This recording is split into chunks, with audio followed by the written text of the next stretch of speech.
আসসালামু আলাইকুম, welcome to my page Sumi's kitchen corner. আজকে আমার ফেভারিট লুডুস রান্না করা হবে। প্রথমে আমি কড়াইতে তেল গরম করে নিলাম, মুরগির বেস্ট মাংস দিলাম হাড় ছাড়া। এখন একে একে মশলা দিব, আদা রসুন জিরা বাটা দিলাম, এখন লবণ, তারপর ঝালের গুঁড়া, হলুদের গুঁড়া, ধরে গুঁড়া সবকিছু দিয়ে মিক্স করে মাখিয়ে এখন আমি এটাকে ভালো করে ফ্রাই করবো। সাথে মুরগি মশলাটা দিয়ে দিলাম, টেস্ট বেশি হবে। এখন লাল লাল করে ভেজে নিই। তারপরে টমেটো, রসুন আর পেঁয়াজ কুচি আর শুকনো লঙ্কা দিয়ে ভালো করে ভেজে এখন আলাদা করে একটা পাত্রে বা কড়াইয়ে তেল দিলাম, এখানে জিরা গুঁড়া দিলাম, কারি পাউডার দিলাম আর কিছু মিক্স মশলা দিলাম। এখন পেঁয়াজ কুচি আর টমেটো যে ভালো করে নেড়ে এখন কিছুক্ষণ ভুনে নিলাম।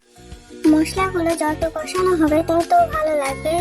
এখন আবারও মুরগির মশলাটা দিয়ে দিলাম, এরপর ভাজা মুরগির মাংসটা দিয়ে দিলাম, আবারও কিছুক্ষণ ভুনে নিলাম। এখন আমরা সিদ্ধ করা লুডুসের ভিতর দিয়ে দিলাম, কিছুক্ষণ আমরা এটাকে ভালো করে ভেজে নেব, তারপর আমাদের রান্না হয়ে গেল। ধন্যবাদ। আসসালামু আলাইকুম।